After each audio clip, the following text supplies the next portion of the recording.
All right, there we go. So 3, 2, and 1. Well, Mary Katie, welcome back to Mayor's Monday here at WSAU, WSAU.com. We are able to get in touch with you today because you did not take the flight to Orlando yesterday. It seems like you were the only one local leadership that didn't.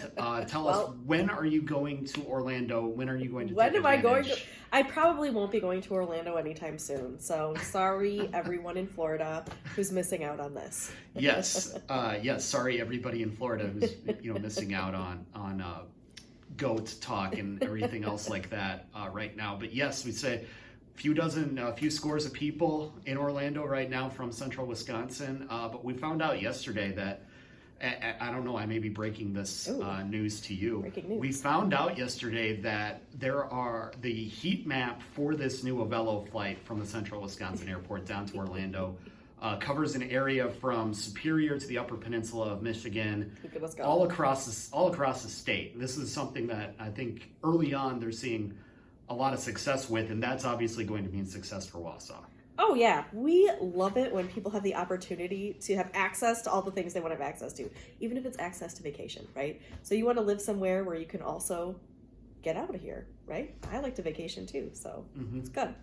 Yeah, and of course those people from the Upper Peninsula of Michigan or Superior are going to be passing through Wausau on their time. They might spend some time here as well. So that means tourism dollars for Wausau, even though their tourism destination isn't actually Wausau. Yeah. You know what? We welcome all people who want to stay in our hotels, eat at our restaurants, shop at our stores. We welcome you. We love the room tax dollars, and we get to reinvest that in other tourism ventures as well. So love it. Yeah. This was not expected. I was not expecting us to talk about travel. This is fun. Hey, like I said, we just kind of found out about it the other day when the first flight landed, took off. Everybody at Avello is kind of, they've been saying, hey, we love it here. Yeah. We love the vibe in Wausau. I mean, how can you not? Yeah, exactly.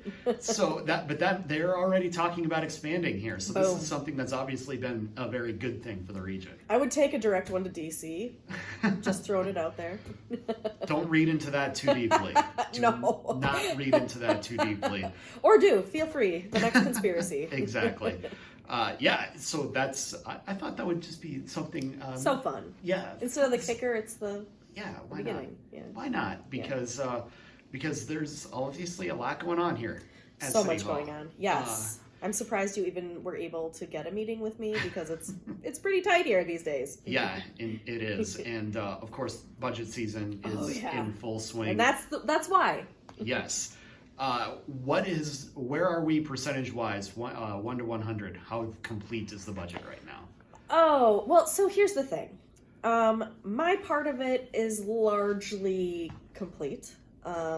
Mary Ann is kind of combing out the little problem areas. We're meeting with all the directors to make sure that we understand exactly what we're looking at here. But now we pass it on to the city council. So you've seen a series of workshops scheduled for finance committee. Members of the public are welcome too if you feel like talking about this stuff. Budgets are a lot of fun, I promise.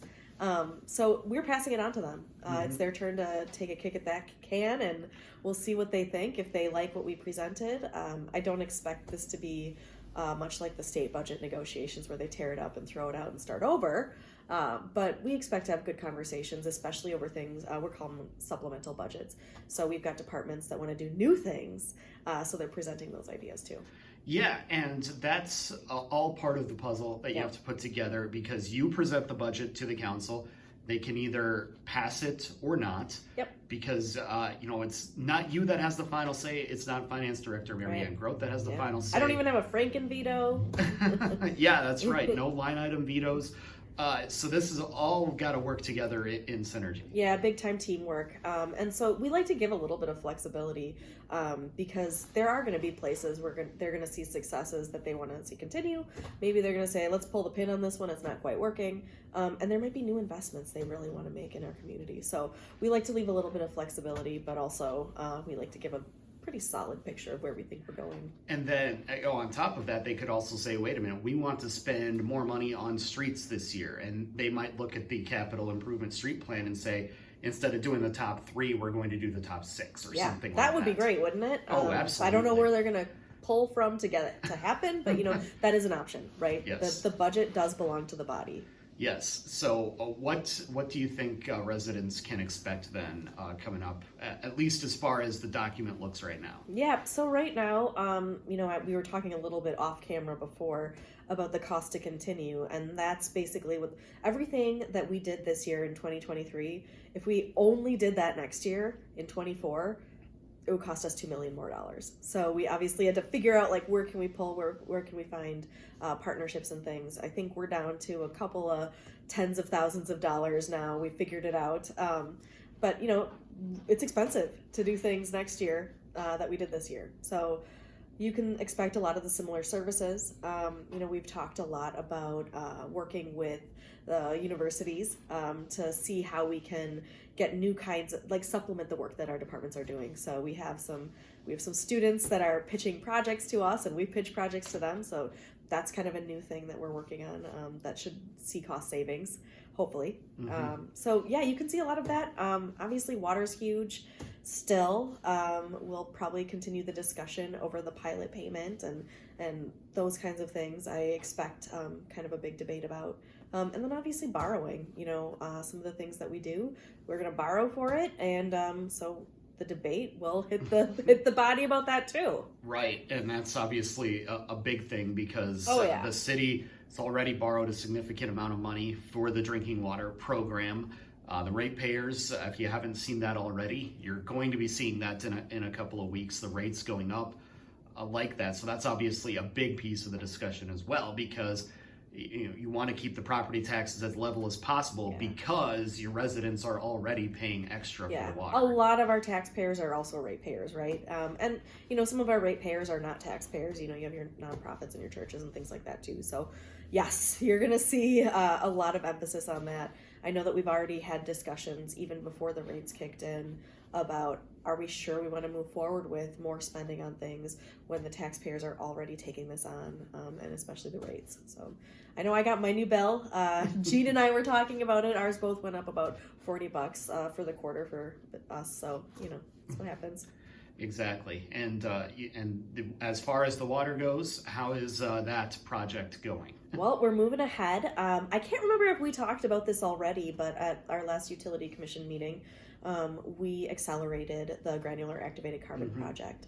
So instead of it being at the end of next year, we expect it online in the middle of the year, which we hope will save us money. It costs about $300,000 for us to accelerate it, but it costs $1 million for us to refresh that resin that we're using as our temporary PFAS solution. So we're hoping to save that $1 million and then spend that $300,000 instead.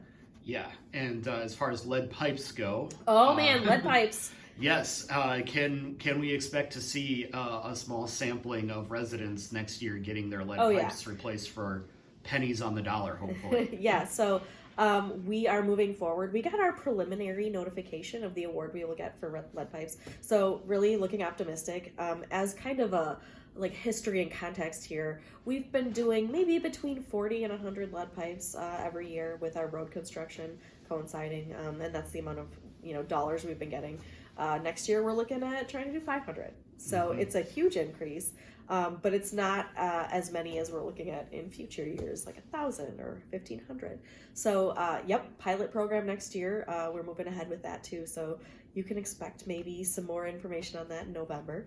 Okay, and then we've talked about the cost of this. What are those 500 individuals going to be paying? Because obviously that's could be an expense that they're not expecting. Yeah, so the goal is for us to use the state grant award, and that comes from bipartisan infrastructure law and also DNR funds, that state revolving loan program. We're hoping to use those dollars to pay for the entire cost of that. It depends. If you have a giant yard with a ton of landscaping work, that's going to be a discussion we need to have, because some of that shouldn't be on the state or us to pay for. But we'll continue talking through that. We're really targeting certain neighborhoods that are maybe underserved, and especially as we reconstruct the streets. So, wow, that one got real dark. So, right. Yeah. So I might need you to stand up. But last thing before we move on, though, obviously there's a lot of grant funding that the city has been trying to go to for this, Yep. even from foundations and things like that. Yep.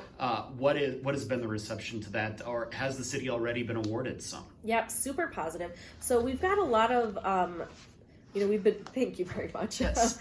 we've been awarded about half the cost of our granular activated carbon, which I'm super excited about. That won't be going into the rates. But when it comes to lead pipes, I've been having great conversations with a variety of foundations, national, and they're really interested. And I use the word interested because maybe they're not so interested in paying for the cost of construction or cost of labor, but what can we do for outreach? How can we make sure that everyone is learning about this in the language that they speak? So really positive conversations. We just need to get everyone to sign up. Mm-hmm. So that's the goal now. We've been having lots of conversations. So when can we expect then some more information on November? How this is going to impact I'm people? Expecting more info in November. In November. All right. One more thing before I'm we putting let a deadline on myself too. One more thing before we let you go. Obviously, Tuesday is going to be a big day for people that have been watching the downtown refresh, the various downtown projects. Of course, Foundry on 3rd being the biggest one. Yep. Because the city council is going to be considering an extension of the deadline to begin construction with the developer, T-Wall Enterprises. What can people expect Tuesday night? Well, I think you can expect a really exciting debate. None of our alders have ever held back.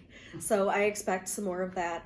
And obviously, we'll be talking through what does our community need? What have you been hearing?